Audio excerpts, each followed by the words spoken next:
In the dead of night, Ukrainian drones struck deep inside Russia, hitting refineries, airfields, and military targets with terrifying precision. But the real shock? Moscow's entire defense network was blindsided. And it all started with a single, impossible attack. What happened next will change how wars are fought. 0347. 4 unmanned systems identified as Beavers close on Moscow at roughly 380 kilometers per hour in tight formation. Outside Riazison, an S-400 crew watches flickering returns that at first glance resemble a flock of birds. At 52 kilometers from the intended target and 27 kilometers from the S-400 battery, the lead Beaver climbs sharply to 800 meters. Intercept math compresses the timeline. A surface-launched interceptor would have roughly 27 seconds to reach the track. The drones, on emergency power, can reach the S-400's 2-kilometer dead zone in about 41 seconds. Every second removed from the decision cycle constricts options. Identify, authorize, engage, until a single wrong assumption becomes decisive. 2 48N6DM interceptors are ordered. The 48N6DM accelerates hard. The engagement profile recorded here shows Mach 6 in about 3 seconds. Immediately after launch, the Beavers dive back to about 200 meters, slipping below the radar horizon. That's a critical weakness for semi-active radar homing interceptors. They need the ground station to continuously illuminate the target. Once the target drops below the beam, the interceptor's seeker is left with stale vectors. The interceptors detonate roughly 80 meters above the last known positions. Each 48N6DM carries a 180-kilogram fragmentation warhead dispersing on the order of 24,000 steel fragments. In this engagement, those fragments scatter into empty air. No drones destroyed. With long-range interceptors spent on Phantom solutions, the refinery's last line of defense is 2 Panzer S-1 batteries. The Panzer RS-21E radar runs UHF and EHF bands and is optimized for larger returns. Against a 0.1 square meter drone at roughly 8 kilometers, the signal return is marginal. Contacts flicker. The Panzer's gun element, the 2 A38M twin 30mm, is effective but limited by hydraulic traverse. 180 degrees takes about 3.2 seconds. Sensor returns that jump, drop, or flicker, combined with turret slew limits, compress the effective engagement window to a handful of seconds. 035217. The lead Beaver's warhead impacts the refinery. 3 more Beavers strike 3 more pre-selected targets in sequence. The western section of the Cascade facility consumes an estimated 140,000 tons of petroleum product. Within 90 seconds, the western sector becomes an inferno, reaching temperatures reported here near 2,000 degrees Celsius. The blaze burns uncontrolled for 72 hours. Immediate operational effect: Moscow's fuel supply is cut by about 40%. That single tactical success ripples into logistics and strategic mobility threat. While crews battle the fire, a second wave is inbound. 470 kilometers away, a formation of 12 drones approaches Noble Quivist refinery. 3 Panzer S-1 batteries are in place there in a triangular pattern to provide overlapping fields of fire. Each RS-21E radar is nominally capable of tracking roughly 20 contacts and engaging 4 simultaneously at ranges to about 20 kilometers. The battery commanders have studied probable UAS tactics and expect to defeat small tactical drones. 4 of the 12 inbound drones climb to around 500 meters and expose themselves. The radar classification software rapidly reclassifies the returns. Aspect ratio, radial velocity, and frequency response begin to match KH-101 cruise missile signatures. That reclassification is deliberate. The Beavers deploy corner reflectors, triangular aluminum retroreflectors arranged and timed to change apparent radar cross-section. Retroreflection returns energy back toward the emitter and amplifies the apparent signature. A small 10-centimeter reflector oriented correctly can emulate the radar return of a much larger object. Faced with a perceived cruise missile threat, the lead battery commander follows doctrine. Cruise missiles are top priority. Interceptors are launched en masse. The record here documents 857 E-6 class missiles launched over roughly 12 seconds, each accelerating to about 300 meters per second. These interceptors use command guidance for the initial phase, roughly the first 18 kilometers, then semi-active radar homing in the terminal. But the radar begins to report maneuvers inconsistent with a Quaich 101. The decoys are dispensing additional reflectors at 2-second intervals. Each released reflector creates a new radar return. The radar and fire control software catalog more targets. Expensive interceptors, cataloged here at approximately $3 million apiece, are tasked against aluminum reflectors costing cents. The Defender's missiles chase multiplying false contacts, while the real threat mass maneuvers elsewhere. While the Defenders are fixated on the synthetic curtain, 8 additional UJ-22 drones approach low from the opposite heading at about 50 meters altitude. The Panzer-phased array can electronically steer within a sector, but cannot physically look directly behind without rotating its 3,000-kilogram turret. That physical traverse takes around 4.7 seconds. The turret rotation lag creates a blind sector. At roughly 1.2 kilometers, the 57 E-6 missiles need about 1.5 seconds to arm their proximity fuses after launch. At that distance, they would impact before fully arming. That removes a missile layer of defense and leaves only the 2 A-38M guns.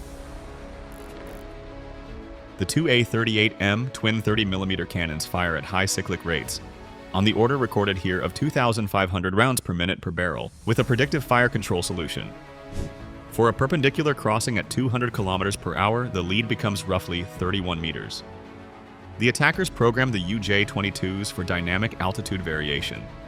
Every 2 seconds, they change altitude randomly between 40 and 80 meters using barometric altimeters.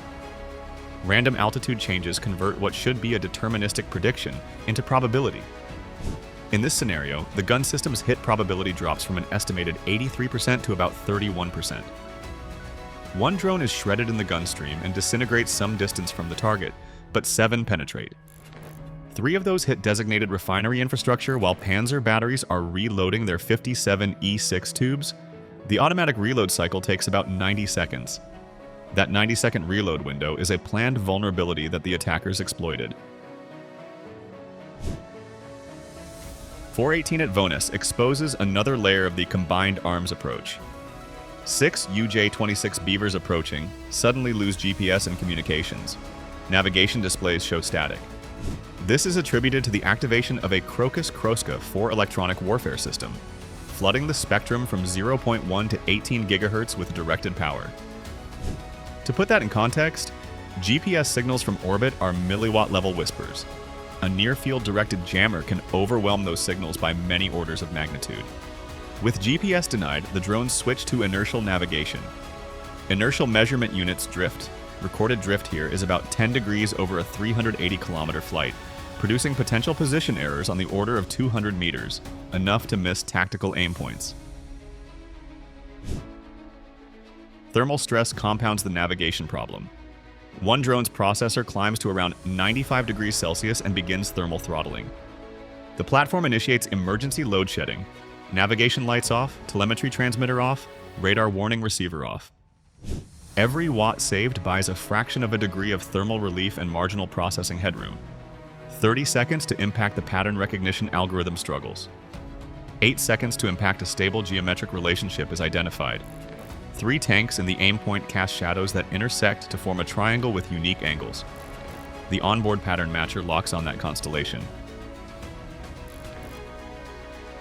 Communications remain denied by the Crocus, so the lead Beaver uses frequency-hopping spread spectrum to transmit a 128-byte burst during a microsecond gap on channel 847. Wingmen receive the fragment and correct course. Tank 7 is struck at 420. The warhead hits where steel meets concrete, the known weak point due to differential expansion, igniting a fuel lake. The vehicle crew abandons a roughly $20 million asset as a wall of fire advances. Primorsco Oktar Airfield is next. The base is defended by 4 Tor M2 vehicles arranged in a diamond with roughly 5-kilometer spacing and 2 Su-35 fighters orbiting at about 8,000 meters. Defensive positioning is modeled to provide overlapping coverage. 8 inbound UJ-22s fly sinusoidal lateral trajectories, deliberate weaving that raises fuel consumption by about 8%, but creates process noise in the Defender's motion models. Weaving forces the TORM2 fire control filters into higher uncertainties At 4:32, the Tors fire a coordinated volley. 16 9M38 missiles accelerate with solid rocket motors, producing roughly 4,000 kilograms of thrust and close at approximately 850 meters per second. Guidance moves from inertial to command guidance, then to active radar for terminal homing. In the terminal phase, the UJ-22s execute a 6G vertical pull-up, climbing from roughly 180 meters to about 1,200 meters in around 4 seconds. At steep climb angles, the 9M38's aerodynamic canards stall and the missile loses control authority. Thrust vector control cannot compensate beyond limited angles. Most missiles sail harmlessly below the target altitude. One missile's proximity fuse detects an infrared plume and detonates, spraying tungsten cubes and turning one drone into confetti. The vertical climb tactic achieves two effects. It defeats the immediate intercept salvo, and it draws attention and weapon resources skyward and while eyes and weapons look up, 4 UJ-26 Beavers approach over the Sea of Azov at roughly 5 meters altitude. Sea skimming denies ground radar long-range detection because of line of sight and curvature of the Earth. A 5-meter altitude horizon is on the order of 8 kilometers. Low-altitude sea route allows approach to Shahed storage hangars with minimal early warning. Hangar 2 contains roughly 30 Shahed 136 units in maintenance cradles. Each Shahed carries about 40 kilograms of explosive and 50 liters of fuel. The concentration inside a approximately 40 square meter hangar is roughly 200 kilograms of explosive and 1,500 liters of fuel, an energy density far above NATO storage standards. First Beaver impacts Hangar 2's roof and lifts the structure. Hangar 3 follows 1.3 seconds later, Hangar 4 shortly after. In about 45 seconds, dozens of Shahed units and ancillary support equipment are destroyed. The immediate effect is a dramatic readiness drop and equipment losses measured in the hundreds of thousands of dollars, and a severe operational setback for Shahed operations at the base. The longest shot is still to come. 4:44, 2 modified UJ-26 Beavers reach Penza, roughly 630 kilometers inside Russian territory. The standard Beaver range is recorded here at about 350 kilometers. These units are modified with auxiliary fuel tanks installed in the warhead bay. The attackers sacrifice approximately 5 kilograms of explosive, reducing a nominal 20-kilogram warhead to 15 kilograms in order to carry an additional 12 liters of fuel, extending practical range toward 980 kilometers with reserves. That engineering trade-off sacrifices some terminal lethality for reach. At Penza, an Su-35 has been hunting. The pilot's electronic radar in narrow-beam high-power mode achieves a solid track at roughly 43 kilometers by concentrating power in a 10-degree scan. With no chaff, no flares, and no onboard active jamming on the Beavers, the pilot fires 2 R-77 missiles equipped with active Argus 9B2 seekers. R-77S accelerate to high speed and their seekers autonomously guide in terminal. The Beavers attempt defensive maneuvers, barrel rolls in rapid angular velocity, trying to exceed the missile seeker gimbal rates. One R-77 proximity fuse detonates at about 80 meters, spraying hundreds of 8mm tungsten balls that perforate the Beaver's fuselage. The control surfaces lock, and part of the vertical stabilizer is lost. The second R-77 impacts directly and destroys one Beaver.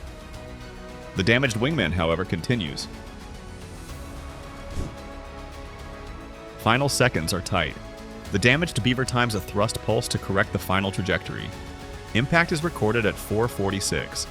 The 15-kilogram warhead and kinetic debris penetrate the roof of a semiconductor fabrication facility and destroy or contaminate cleanroom environments.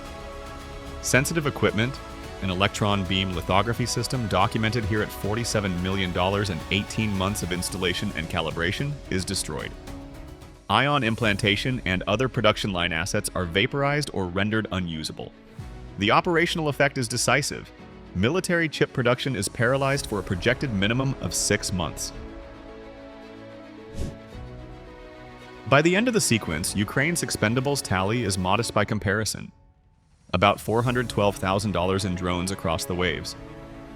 In return, the strikes burn through tens of millions of dollars in Russian assets, disrupt fuel logistics, destroy Shahed inventories, crater readiness at a primary Shahed base, and take out critical semiconductor production capacity. More consequential than the raw dollar accounting is the operational calculus. Every air defense asset pulled off frontline coverage to guard refineries, plants, or bases creates gaps in the battle space. Within hours, the Russians begin a large-scale redeployment of air defenses, an expensive, complex, and time-consuming process. The real strategic effect is the perception of reach. If modified tactical UAS can travel more than 600 kilometers inland and strike high-value military production facilities, then defensive geometry must be redrawn. Bases and factories that once felt safe behind a defensive belt are now in range. The strikes force reallocation of air defense batteries, change priority models, and compel logistic adjustments. That shift in posture creates opportunities elsewhere on the battlefield. The night's operation was not only kinetic damage, it was a demonstration that the threat envelope had expanded. When small drones can arrive at strategic depth and reliably cause disproportionate effects, doctrine, deployment, and deterrence all change overnight.